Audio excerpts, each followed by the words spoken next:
I can't close my legs. 6 words that stopped 12 hardened bikers mid-conversation. Little Maisie stood in the doorway of Big Iron MC, trembling, her Sunday dress torn. Bull, the club's president, had seen violence, dealt it, survived it, but nothing prepared him for what this child was about to reveal. Her stepfather was the town's beloved deputy sheriff. Her mother refused to believe her. And Maisie? She'd walked 2 miles alone to find the scary men everyone warned her about. Because sometimes the monsters wear uniforms, and angels wear leather. What these bikers did next would challenge everything Millbrook believed about justice, family, and who the real protectors are. Real quick, drop your location in the comments. Let's see where this story reaches today. Now, back to that Saturday afternoon when Maisie walked into Big Iron's garage, Millbrook, Oklahoma. Population 8,400. The kind of town where everybody knows your name, your business, and your grandfather's mistakes. Main Street still has a hardware store that's been run by the same family since 1952.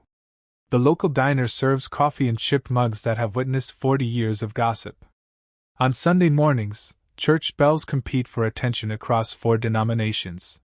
It's the kind of place people call home with genuine affection, where folks still leave their doors unlocked and wave at strangers.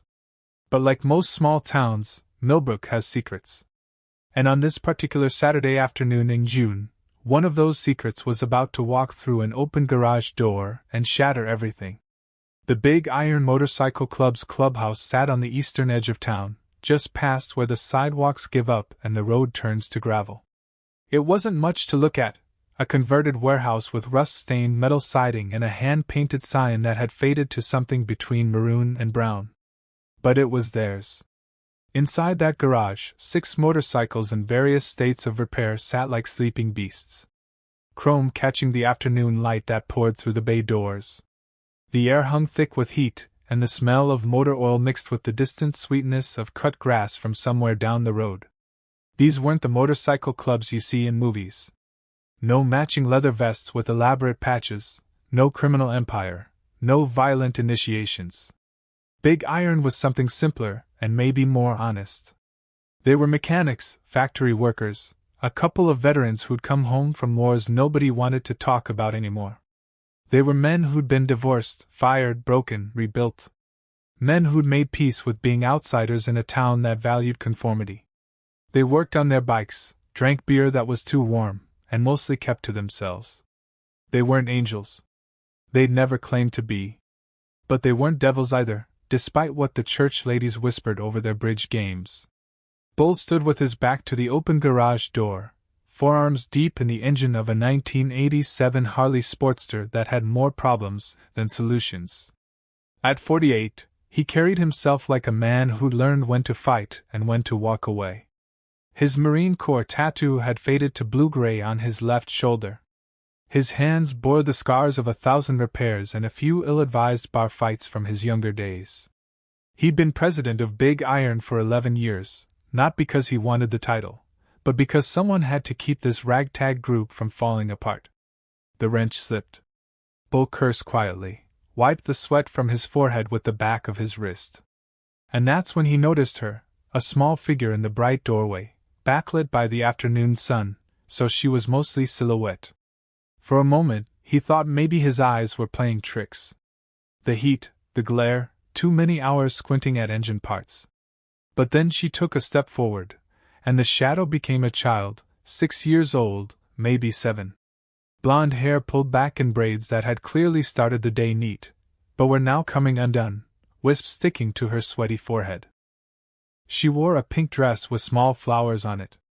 The kind little girls wear to Sunday school, except this one had dirt smudges across the front and a small tear near the hem. In her left hand she clutched a stuffed rabbit that had seen better days. One ear half detached, formatted and gray in places. Her feet were bare. That's what Bull noticed next. No shoes, no socks, just small dirty feet on the oil-stained concrete floor. Behind Bull, conversation died. Hammer lowered his beer bottle slowly. Preacher pushed back from the workbench where he'd been sorting bolts. Ghost looked up from his phone, his usual expression of mild boredom replaced with something sharper. Four grown men, suddenly aware that something was very wrong with this picture. The little girl stood there swaying slightly like she wasn't entirely sure her legs would hold her. Her eyes were huge in her small face, scanning the garage, taking in the motorcycles, the tools, the men who were now all staring at her. She was looking for something or someone. Her chin trembled once, then steadied like she'd made some internal decision to be brave. Bull set down his wrench carefully, and wiped his hands on a rag, his mind already racing through possibilities. Lost kid, probably hurt, maybe. But there was something else in her eyes that he recognized from his own childhood, from mirrors in foster homes and school counselors' offices. Fear. Not the kind that comes from being lost or scraped knees. The kind that lives deeper in bones and blood. He took one step toward her, then crouched down so he wouldn't tower over her. None of them knew it yet, but this child's next sentence would change everything they thought they knew about their town. "Hey there," Bull said, his voice rough but gentle. "You okay, little one? If you believe children deserve protection no matter what, stay with this story because what these so-called outlaws did will restore your faith in humanity. The system failed, but these men wouldn't."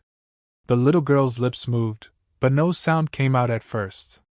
She tried again, her voice barely a whisper, so quiet that Bull had to lean forward to hear her. 3 words that made his blood turn cold. "I can't close my legs." For a moment, the world seemed to stop.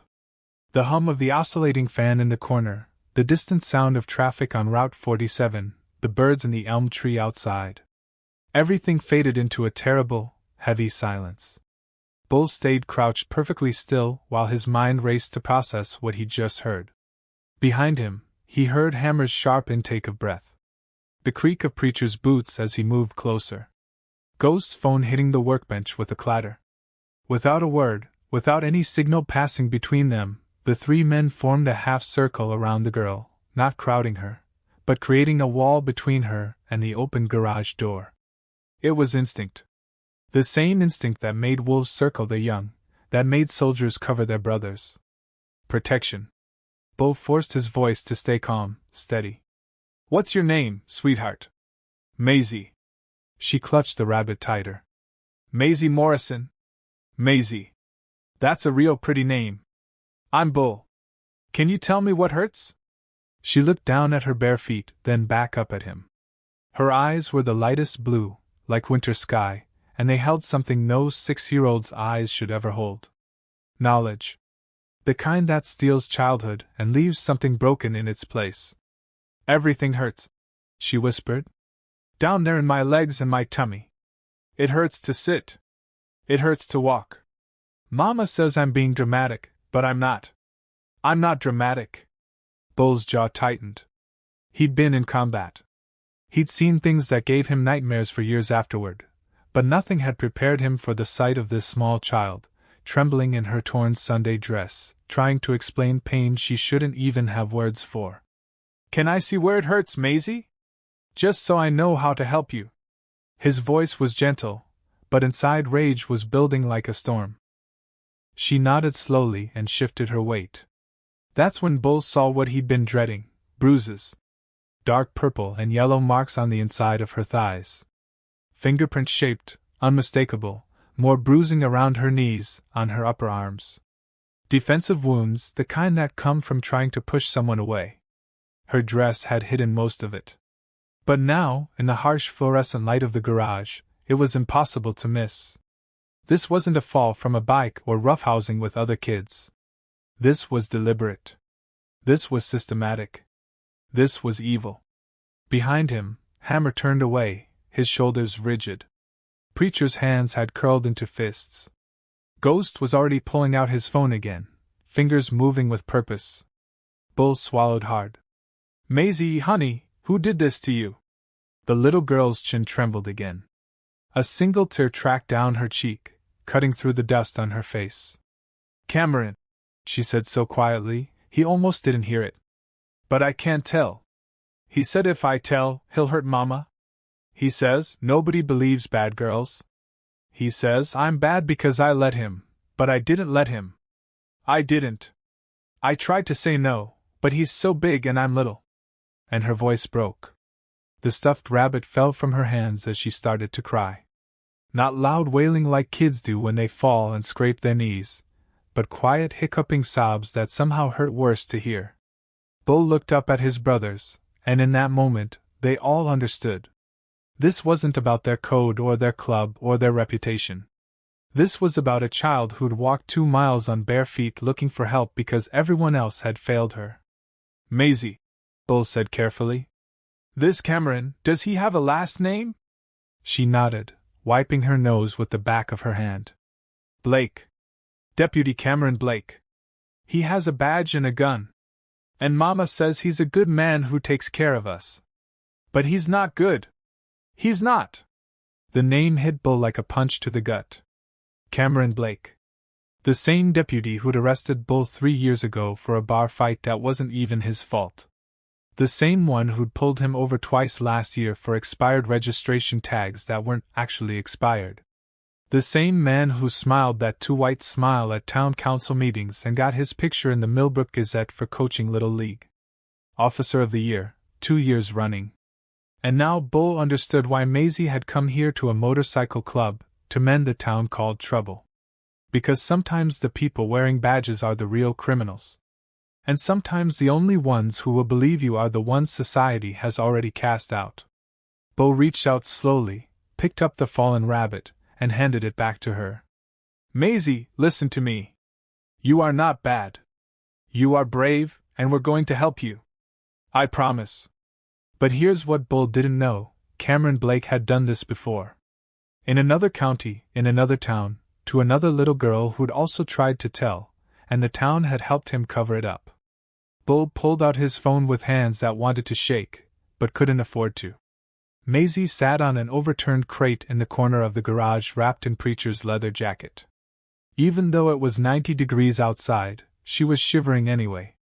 Ghost had given her a bottle of water and a granola bar from his saddlebag. She hadn't touched either. The Child Protective Services hotline rang 4 times before connecting to an automated menu. Press 1 for English.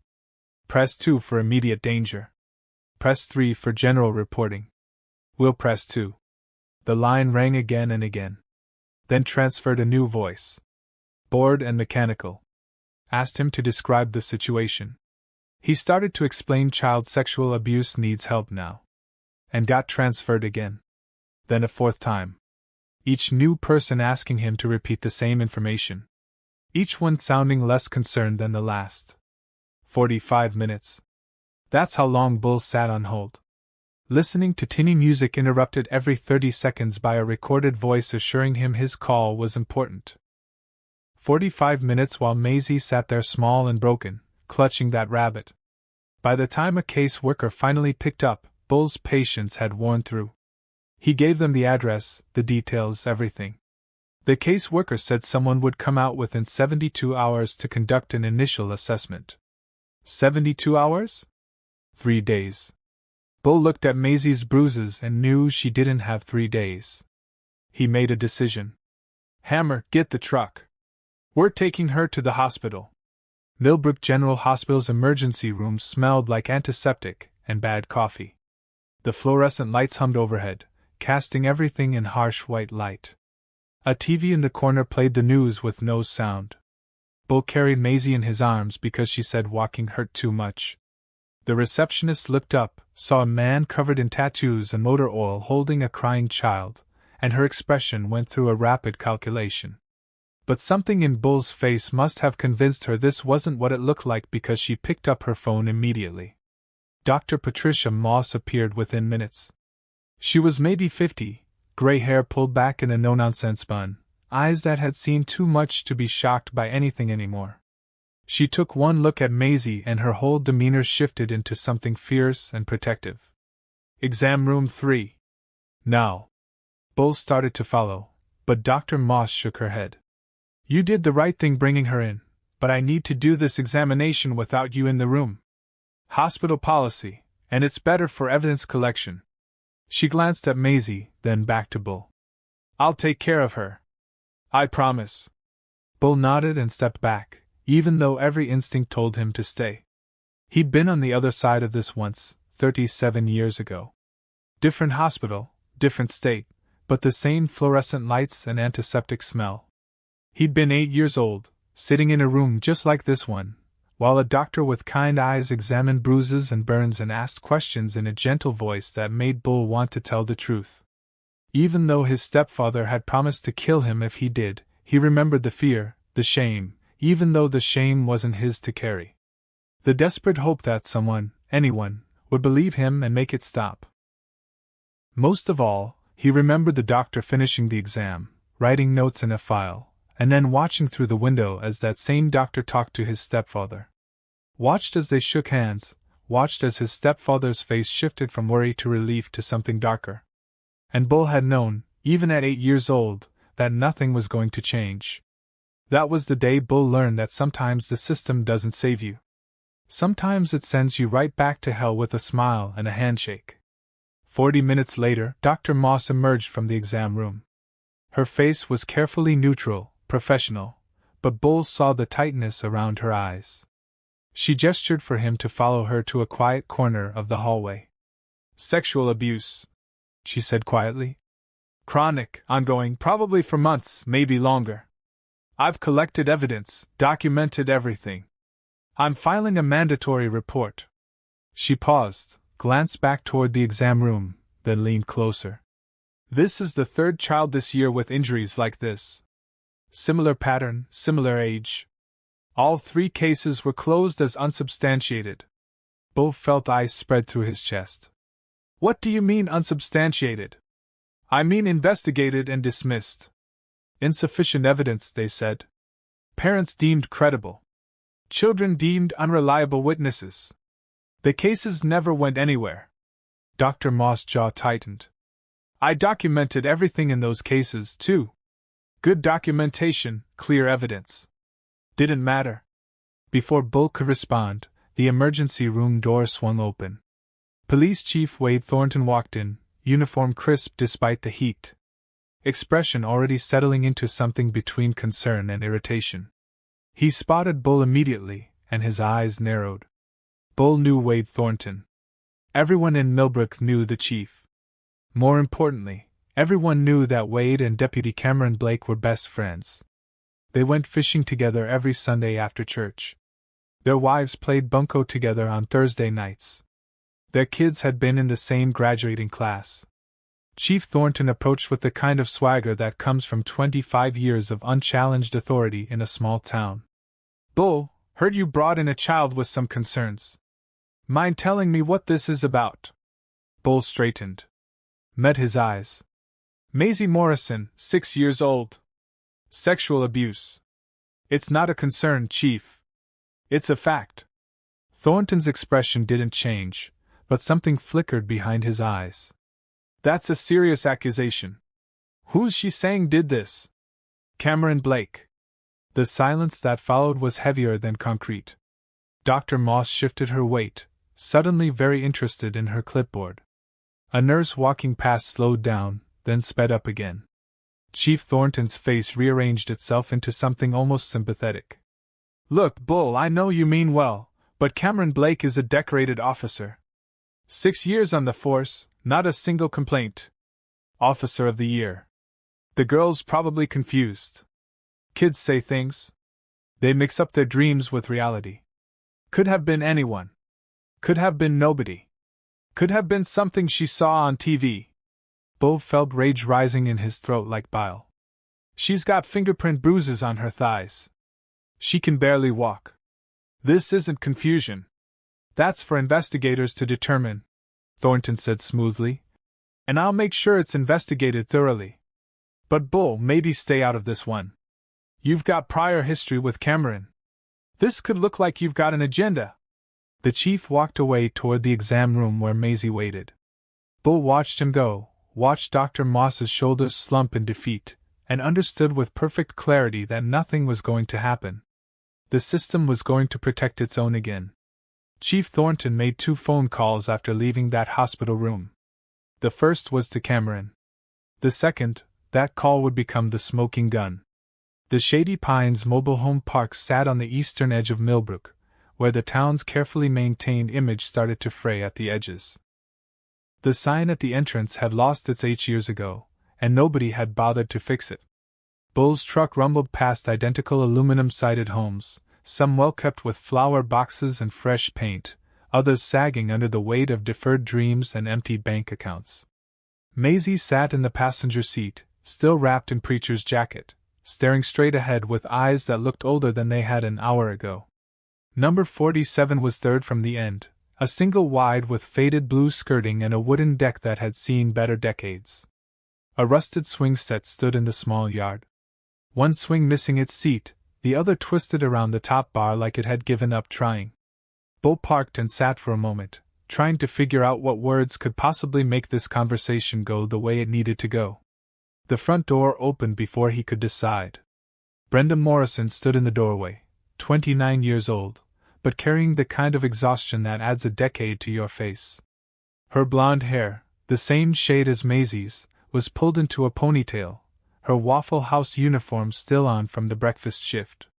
She worked doubles most days, breakfast and dinner, trying to keep a roof over their heads and food on the table. Bull could see it in her eyes, the same look he'd seen in mirrors during his own lean years. Desperation pretending to be dignity. "Who are you?" Her voice was sharp, protective, but underneath it, Bull heard fear. "Name's Bull. I've got your daughter. She came to my garage this afternoon. She's hurt. Ma'am, hurt bad. I took her to the hospital." "You took my daughter where?"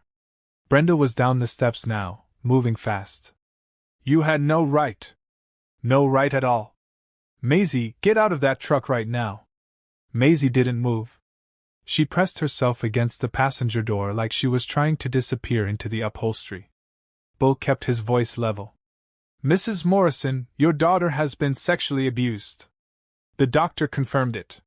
She told me it was Cameron Blake. She needs protection. She needs—" "Stop." Brenda's hand came up like she could physically block his words. "Just stop. I don't know what kind of game you're playing, but Cameron's been good to us. Better than good. Nobody else wanted a single mom with baggage. Nobody else looked twice at me after Ryan died, but Cameron did. He stepped up. He takes care of us. Ma'am, please listen." "No, you listen." Brenda's voice cracked. "Ryan put a gun in his mouth 2 years ago. Left us with nothing but debt. I was working 3 jobs, about to lose this place. Couldn't afford daycare. Cameron helped. He paid off our bills. He watches Maisie when I'm working. He's been a father to her. When her real father chose a bottle and a bullet over his own family." Bull could see it now. The architecture of denial that Brenda had built brick by brick. She couldn't afford to believe him. Believing him meant her judgment had failed, meant she'd chosen wrong. Meant she'd let a monster into her home and called him savior. Some truths cost too much to accept. "Mrs. Morrison, I understand this is hard. But your daughter. My daughter has an imagination. She watches too much TV. She gets confused." Brenda was crying now, but her voice stayed hard. "You people are just trying to cause trouble. Cameron warned me this might happen. He said Big Iron has been harassing him for years. Said you tried to turn people against him because he arrested some of you. This is revenge, isn't it?" Bull felt something inside him break. Not anger anymore. Something worse. Futility. Look at her bruises. Look at her. She can barely walk. She fell off her bike last week. Kids fall. Kids get bruises. These aren't bike bruises. Brenda's face hardened into something desperate and ugly. "You're poisoning her mind. You're putting ideas in her head.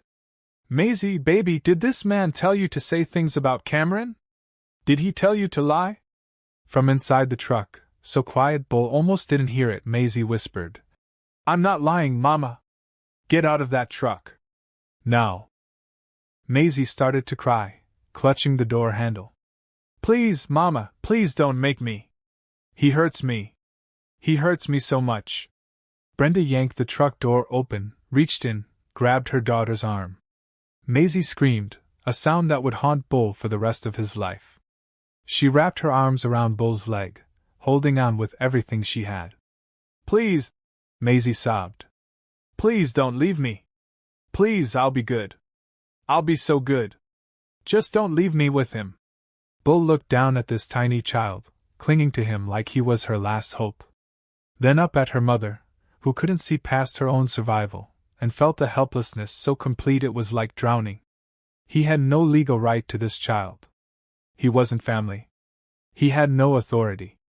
And if he tried to keep her, he'd be the criminal, not Cameron Blake. Brenda pried Maisie's fingers loose one by one. "You're making this worse. Let go. Let go right now." Bull forced himself to release Maisie, even though every cell in his body screamed to hold on. He watched Brenda half carry, half drag her daughter toward the trailer. Watched Maisie reach back toward him, her face twisted in terror and betrayal. Watched the screen door slam shut. And then he saw the patrol car pulling up, white and blue. Millbrook Police Department emblazoned on the side. Cameron Blake stepped out, all 6 feet 2 inches of him, uniform perfectly pressed, that smile already in place. He raised one hand in a friendly wave, like Bull was a neighbor, like they were buddies. Cameron walked past Bull's truck close enough that Bull could smell his cologne. "Appreciate you bringing Maisie home," he said pleasantly. "Kids wander off sometimes, don't they? Good thing there are concerned citizens around. You have yourself a good evening now, Bull." He disappeared inside the trailer. Through the window, Bull could see Maisie backing away. Could see Cameron's hand on her shoulder, firm and possessive. Bull sat in his truck, hands gripping the steering wheel so hard his knuckles went white. His whole body shook with rage and helplessness and something darker. He'd failed. The system had failed. And tomorrow, Cameron would take Maisie somewhere Bull couldn't follow, destroy whatever evidence remained, and continue doing what he'd been doing, unless someone stopped him. Bull started his engine and drove away, but his mind was already moving in a different direction. He had 72 hours, maybe less, before Cameron could destroy evidence and move Maisie out of state.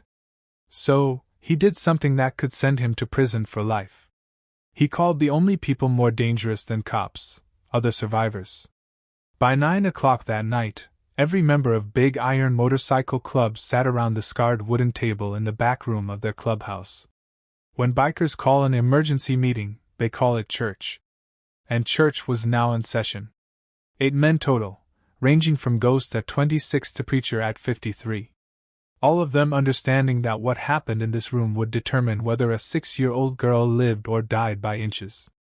In that trailer, Bull stood at the head of the table, still wearing the same grease-stained shirt from that afternoon, looking like he'd aged 5 years and 5 hours. "We all know what we saw.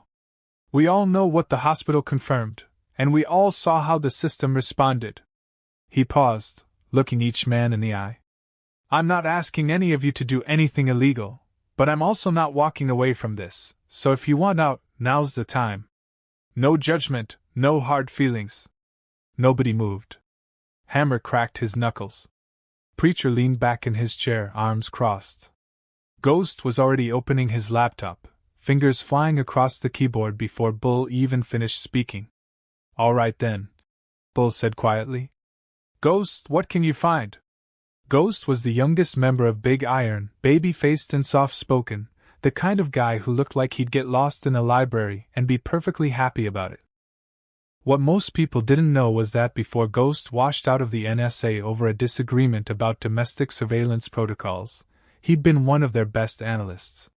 He knew his way around databases and firewalls the way other men knew their way around engine blocks. His fingers moved with practiced precision, opening windows, running searches, pulling threads that most people didn't even know existed. Cameron James Blake, age 34, Millbrook Police Department for 3 years. Before that, Riverside County Sheriff's Department. Ghost paused, squinting at his screen. "That's interesting." "What's interesting?" Bull leaned forward. "His employment records in Riverside County end abruptly. No explanation. Just transferred to Millbrook 3 months later."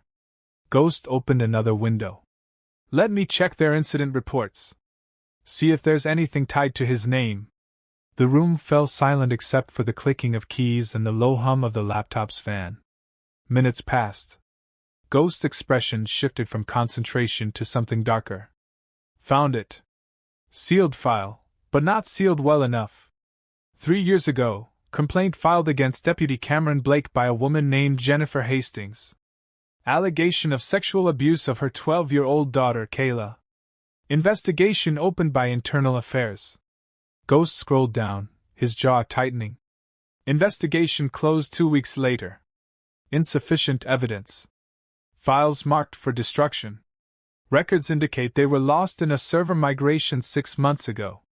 Lost, Hammer said, his voice flat. How convenient.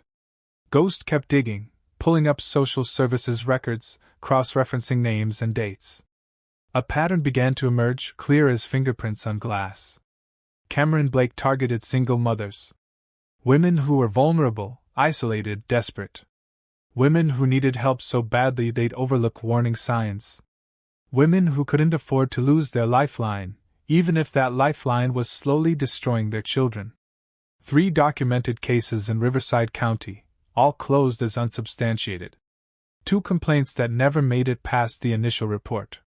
One mother who withdrew her allegations after her car was mysteriously vandalized and her employer received an anonymous tip about drug use that cost her the job. He's got a system, Ghost said quietly. He picks victims who won't be believed. Kids from broken homes, mothers with histories, with bad credit, with ex-husbands who bailed. He positions himself as the good guy, the rescuer, makes himself indispensable. By the time the abuse starts, these women are so dependent on him, they can't see what's right in front of them. And if anyone tries to report, he's got the badge and the reputation to make the complaints disappear. Preacher, who'd been silent until now, spoke up. How many kids are we talking about? Ghost's fingers stilled on the keyboard. In Riverside, 5 confirmed victims. Could be more. Here in Millbrook, Dr. Moss mentioned 3 cases this year with similar injuries. All closed as unsubstantiated. Add Maisie, that's 4. Plus, however many never reported at all. The weight of that number settled over the room like a physical thing. 9 children, maybe more. 9 childhoods destroyed while a system designed to protect them looked the other way because the predator wore a badge. Bull's hands curled into fists on the table. Can you pull his transfer records? Find out who approved moving him to Millbrook. Who signed off on hiring him despite these complaints? Already on it, Ghost muttered. He opened another series of windows, pulled up personnel files, authorization forms. Transfer request approved by Riverside County Sheriff Marcus Webb, letter of recommendation signed by the same. Millbrook Police Chief Wade Thornton hired him based on that recommendation. They're fishing buddies now, by the way. Have been since 6 months after Cameron arrived. So Thornton knew, Hammer said. Had to know. Maybe not. But he definitely knows now, and he's choosing to protect Cameron anyway. Ghost leaned back, rubbing his eyes. I can get you evidence. I can document the pattern. But here's the problem. Everything I just found, I found by going places I'm not supposed to go. None of this would be admissible in court. We use it.